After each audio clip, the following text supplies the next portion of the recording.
Assalamualaikum warahmatullahi wabarakatuh.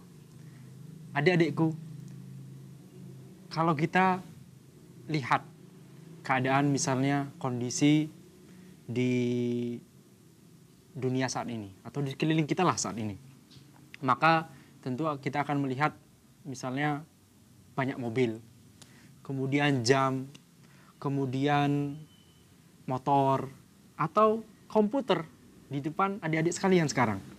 Nah, kalau kita lihat, maka benda-benda ini tentu bisa kita katakan bahwa dulu orang fisika yang memperkenalkan konsepnya.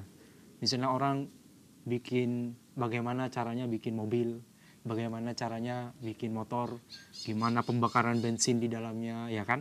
Kemudian bagaimana itu bergerak, kemudian bagaimana bannya supaya tidak licin. Ini kan orang fisika dan teknik. Maka kita bisa katakan bahwa itu orang fisika dan teknik yang merumuskannya atau membuatnya. Nah, kalau kita misalnya kita katakan komputer, kita bisa katakan bahwa ini orang ahli komputer yang bikin. Atau jam, ini orang ahli jam yang bikin. Tapi itu semua tidak akan bisa jika kita tidak tahu matematika. Matematika itu banyak manfaatnya. Banyak sekali manfaatnya. Hampir di setiap benda di sekeliling kita itu butuh konsep matematika, itu butuh pengetahuan kita atas matematika. Coba misalnya kita tidak tahu matematika, gimana caranya kita bikin rumah, gimana cara kita bikin kursi, ngukurnya gimana dan sebagainya, itu tentu tidak akan bisa. Maka matematika itu sungguh sangat penting untuk umat. Maka jika kita mempelajarinya, mudah-mudahan kita akan bisa bermanfaat bagi umat. Karena apa? Karena coba kita lihat, misalnya manfaat matematika ke ilmu fisika.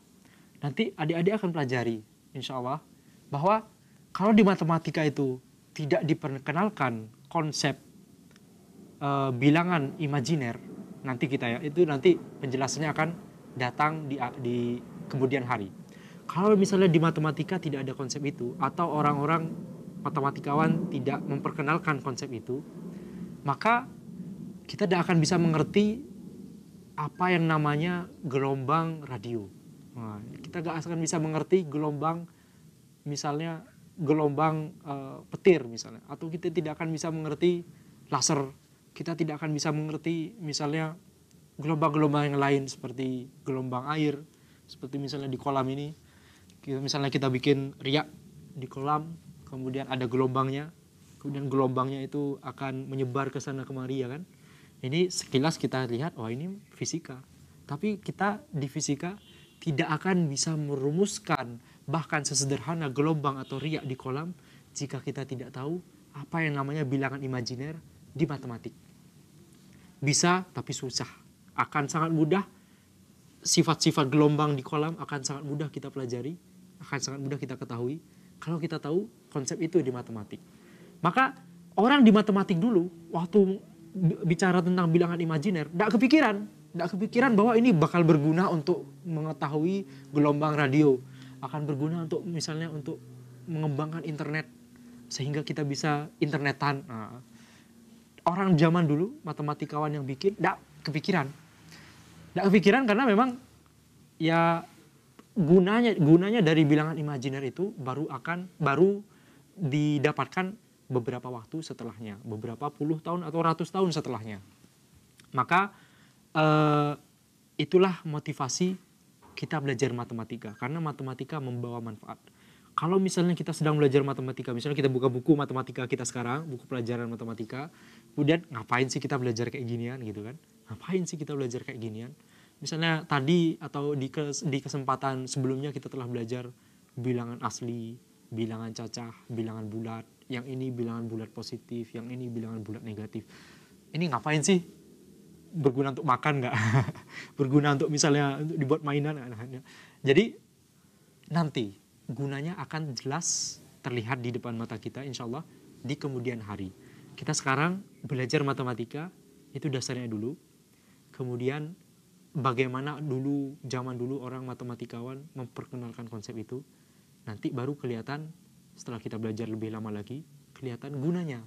Gunanya bisa macam-macam. Kalau misalnya orang di matematika tidak membuat konsep misalnya fungsi misalnya, nanti kita belajar ya. Misal atau grafik lah, grafik. Ini saya tarik garis horizontal, ini saya tarik garis vertikal. Kemudian saya gambarin ini ya, apa? Semacam grafik. Maka tentu yang namanya fisika, bahkan fisika dasar sekalipun tidak ada. Kimia akan susah merumuskannya. Kemudian apalagi misalnya aerospace, bikin roket dan sebagainya, atau misalnya elektronika, teknik mesin, itu akan sangat susah sekali karena dari konsep diagram, konsep grafik ini nanti akan merambah menjadi konsep kalkulus.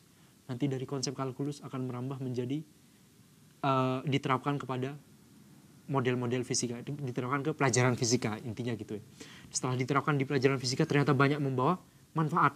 Ternyata yang selama ini cuma rumus, yang kita lihat cuma rumus, ini kan cuma bilangan bulat. Apa maksudnya? Ternyata nanti akan bermanfaat.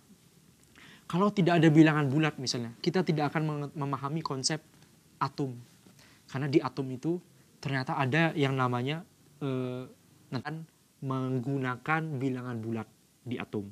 Nah, tahu kan atom itu di fisika sudah dijelaskan kan? Atom itu adalah bagian terkecil yang tidak bisa dipotong-potong lagi. Itu pengertian sederhana dari atom. Nah, jadi kalau kita tidak mengerti misalnya ketika kita belajar matematik kita melihat ada bilangan bulat, ini konsep yang kayaknya tidak berguna. Nah, tentu kita akan kehilangan banyak manfaat setelahnya. Kita tidak bisa belajar fisika, kita tidak bisa merumuskan ini misal internet atau mobil dan sebagainya. Atau siapa tahu adik-adik kelak nanti akan menciptakan atau menemukan teknologi baru. Kalau adik-adik misalnya sekarang melihat matematika sebagai sebuah pelajaran yang misalnya ini ngapain saya pelajari, maka bisa jadi yang seharusnya adik-adik nanti bisa menemukan teknologi baru, kayak Edison misalnya, ternyata tidak bisa karena tidak tahu konsep itu, tidak tahu konsep matematika. Maka itulah gunanya kita belajar matematika. Nanti akan kelihatan lebih jelas banyak manfaat yang bisa diambil dari matematika. Dan menariknya, kalau kita belajar misalnya fisika, terus sampai lama gitu misalnya ya, maka akan kita dapatkan juga ternyata di fisika itu menyumbang juga ke matematik. Selama ini kan kita mikirnya matematik itu sebagai alat yang digunakan untuk fisika supaya kita bisa merumuskan fisika. Ternyata tidak begitu. Ternyata di fisika juga kita ngembangin fisika terus, ternyata ada ini konsep di fisika ini bisa menyumbang untuk matematik. Nah, menarik kan? Gimana itu caranya? Selama ini kan kita mikirnya, oke, kita belajar bilangan bulat di matematik. Itu kita terapkan di fisika. Di fisika ternyata kecepatan bisa dinyatakan dengan bilangan bulat. Sebuah mobil bergerak dengan kecepatan 5 meter per detik misalnya. 5 itu kan bilangan bulat. Jadi ini konsep matematika dipakai di fisika. Tapi nanti kita akan membahas konsep fisika yang dipakai di matematik. Jadi keduanya berkaitan. Kalau misalnya kita pengen bikin teknologi baru atau bikin pesawat kayak Pak Habibie misalnya, itu kan apa? Itu teknik, ada fisikanya juga, ada elektrik, ada elektroniknya juga. Kemudian ada konsep-konsep yang lain juga. Maka itu akan sangat berhubungan. Matematika dan bidang-bidang lain akan berhubungan. Maka kalau kita punya cita-cita yang besar untuk bermanfaat bagi umat, maka jangan ketinggalan pelajaran matematika.